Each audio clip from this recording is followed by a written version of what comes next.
सभी को ये खुशी के साथ सूचित किया जाता है कि BMD senior secondary school Makrana जिला चरखी दादरी में ने एक अपना स्वयं का चैनल यूट्यूब पे स्टार्ट किया है। और इस चैनल का मुख्य जो उद्देश्य है वो है बेसिक एजुकेशन से संबंधित हरियाणा विद्यालय शिक्षा बोर्ड के सिलेबस है उसकी जो बेसिक चीजें हैं जो जिनका नींव बनती है स्टूडेंट्स की, उन बेसिक्स के बारे में नॉलेज दी जाएगी, चाहे वो मैथ का हो, चाहे किसी सब्जेक्ट इंग्लिश का हो या साइंस का हो।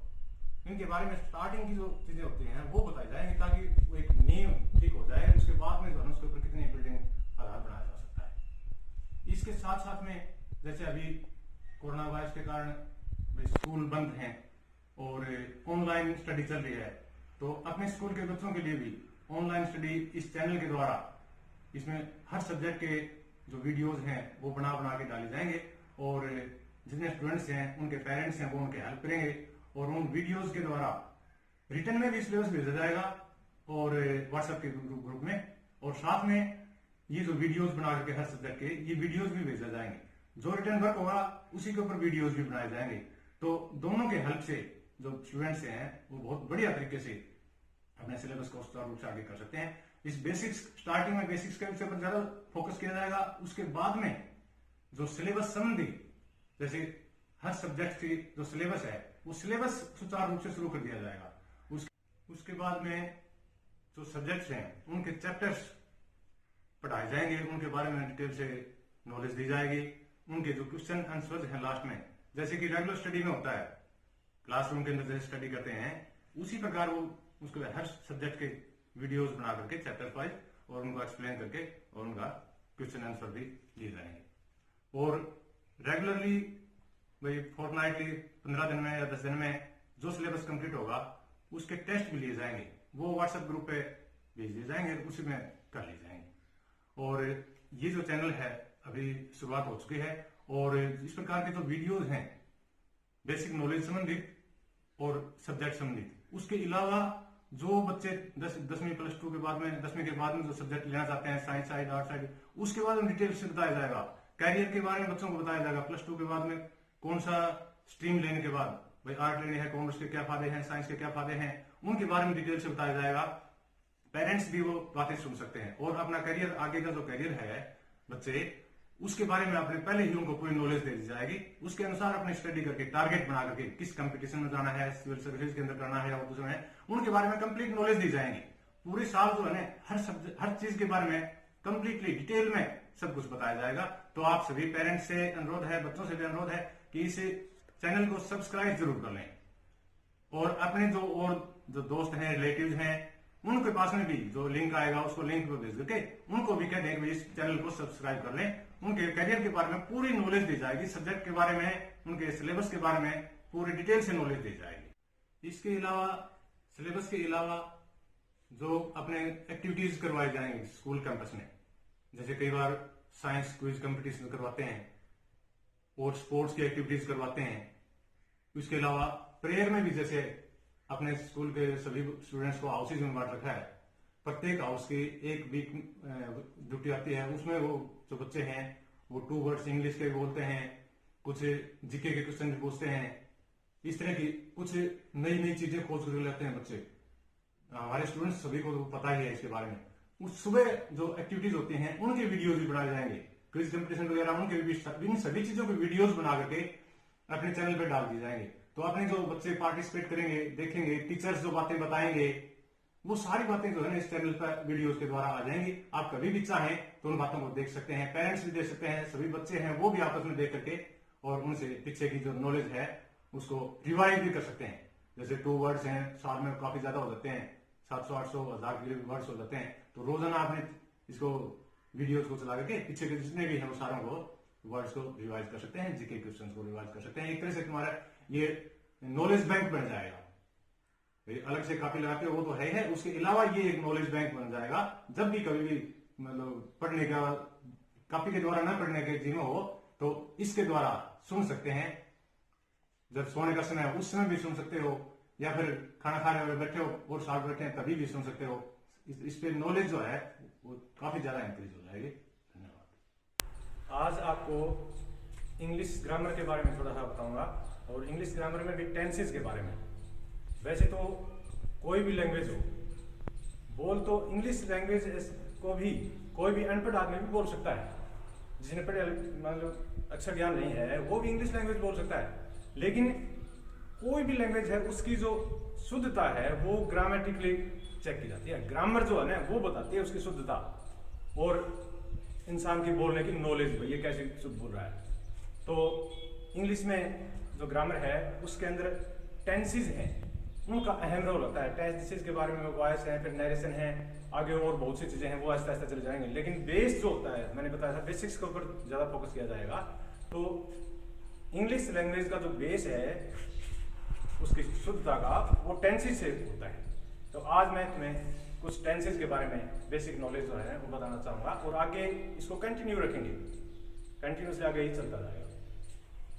बेसिकली मुख्य रूप से टेंस 3 होते हैं, प्रेजेंट टेंस, पास्ट टेंस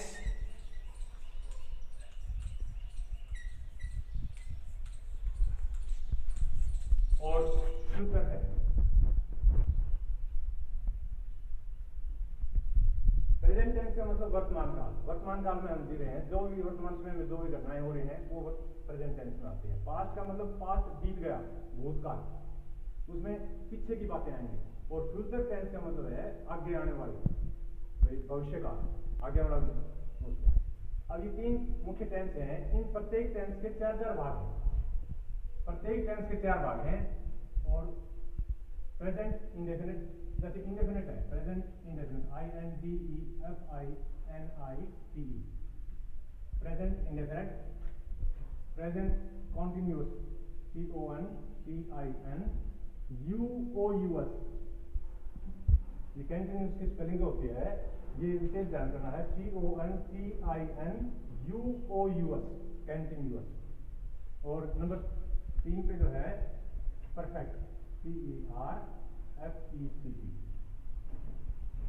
और नंबर 4 पे है भाई present perfect continuous, perfect continuous, CONTINUOUS।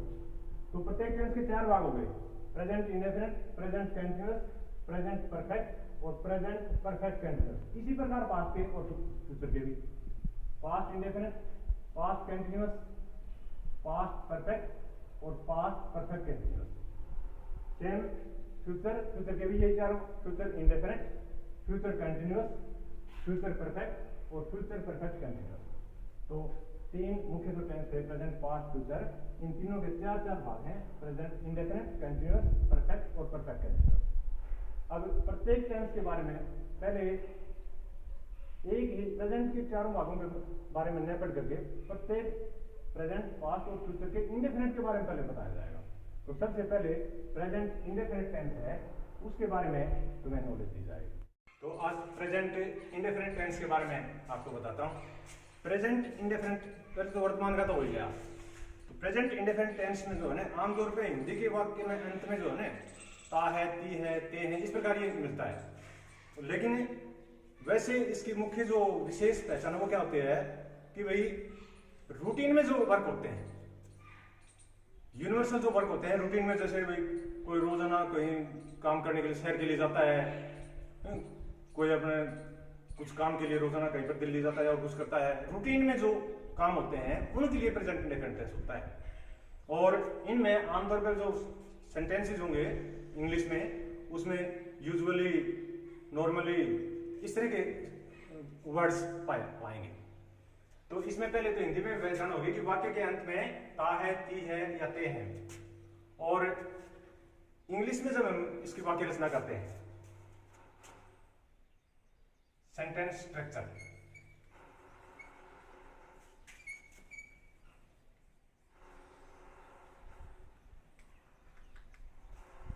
इसको भी हम जो अलग अलग सेंटेंसेस हैं, जैसे पहला है असर्टिव सेंटेंसेस हैं,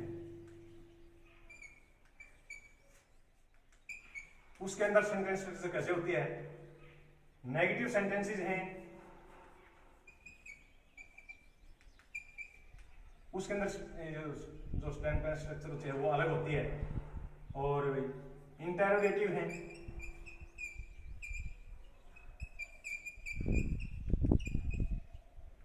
उनके अंदर सेंटेंस स्ट्रक्चर अलग होती है। तो सबसे पहले मैं असर्टिव सेंटेंसेस के बारे में बताता हूं।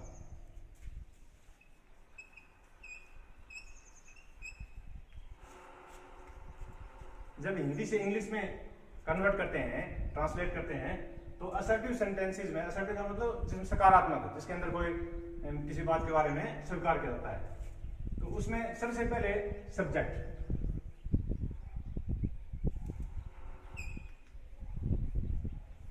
इसमें उसके बाद में सब्जेक्ट के बाद में सेंटेंस के अनुसार या तो वर्ब की फर्स्ट फॉर्म लगेगी या वर्ब की फर्स्ट फॉर्म के साथ एस या ईएस लगेगा, और उसके बाद में प्लस में ऑब्जेक्ट।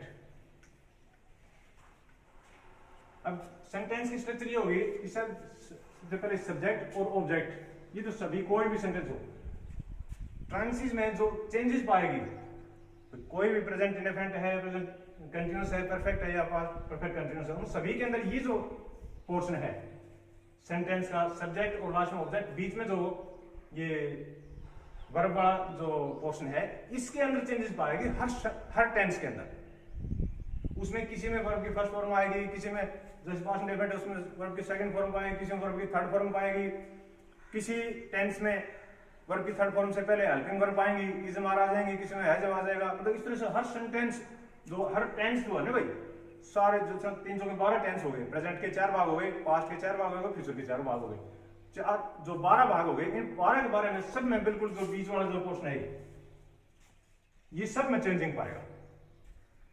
और एक बात थोड़ी सी और बता दूं तुम्हें कि भाई टेंस से स्टार्ट करने से पहले थोड़ी सी, जैसे वर्ब की 3 फॉर्म्स बारे में, उसके बारे में पूरी नॉलेज होनी चाहिए। वर्ब की 3 फॉर्म्स जैसे ब्रिंग, ब्रोट, ब्रोट, क्योंकि प्रत्येक टेंस में किसी में प्रेजेंट फर्स्ट फॉर्म आएगी वर्ब की, किसी में सेकंड आएगी, किसी में थर्ड आएगी, तो इसलिए वर्ब की 3 फॉर्म्स के बारे में अपने पहले ही 1-2 घंटे जो है ना उनके बारे में स्टडी कर लें, उनको याद कर लें। तो अब मैं असर्टिव सेंटेंस के बारे में कह रहा था, प्रेजेंट इंडेफिनिट का असर्टिव सेंटेंसेस में, तो उसके अंदर स्ट्रक्चर ये होगी। जैसे हिंदी में कोई वाक्य है, राम स्कूल जाता है,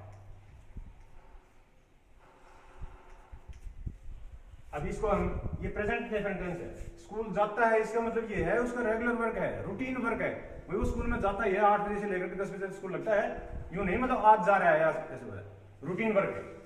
अभी इसको इंग्लिश में कन्वर्ट करेंगे तो ये पहले तो हम बताएंगे प्रेजेंट इंडेफिनिट टेंस में है। कोई भी हिंदी में वाक्य लिखेंगे तो सबसे पहले तुम्हें ये देखना पड़ेगा ये कौन से टेंस का वाक्य है, प्रेजेंट का है या पास्ट का है, फ्यूचर का है। प्रेजेंट में है तो चारों में से कौन से टेंस का है, इंडेफिनिट, कंटीन्यूअस, परफेक्ट और परफेक्ट कंटीन्यूअस है कौन सा है, इसी प्रकार पास्ट में।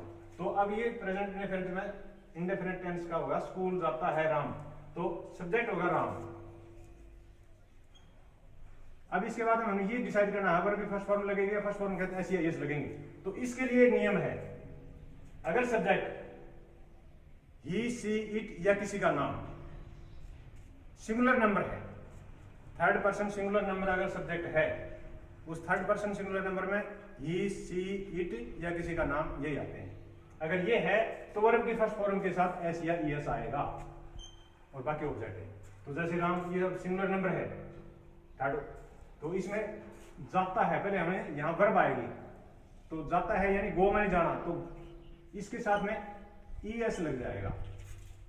गो के साथ में जो आमतौर पर जिनके लास्ट में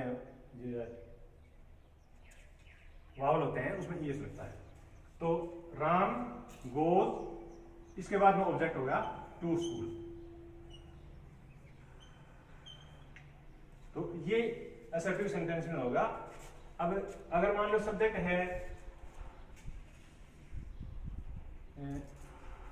वे अपना काम करते हैं,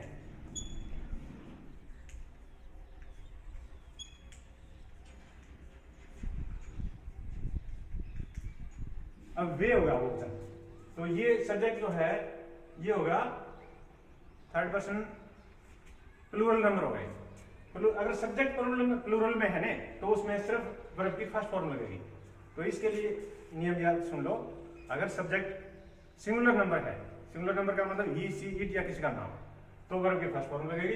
अगर सब्जेक्ट प्लूरल नंबर है या आई और यू है, प्लूरल नंबर या आई और यू है, तो सब्जेक्ट के बाद में सिर्फ वर्ब की फर्स्ट फॉर्म लगेगी, बाकी सब्जेक्ट ऑब्जेक्ट ऐसे ही चलेंगे। जैसे वे अपना काम करते हैं, दे, अब ये प्लूरल नंबर होगा तो सिर्फ वर्ब की फर्स्ट फॉर्म, अपना काम करते हैं, दे डू नहीं करना, दे डू देयर वर्क।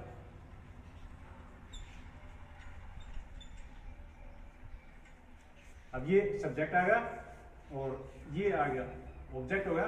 बीच का जो वर्ब वाला पोर्शन बना उसी में चेंजिंग हुई है, तो इसमें अगर सब्जेक्ट सिंगुलर नंबर था तो एस लग गया था, और प्लूरल नंबर है तो सिर्फ वर्ब की फर्स्ट फॉर्म लगती है। इस प्रकार ये प्रेजेंट इस असर्टिव सेंटेंसेस है। नेगेटिव और इंटरोगेटिव सेंटेंसेस के बारे में नेक्स्ट जो वीडियो आएगा उसमें इन दोनों के बारे में पूरी नॉलेज दी जाएगी। आज बस इतना ही, थैंक यू।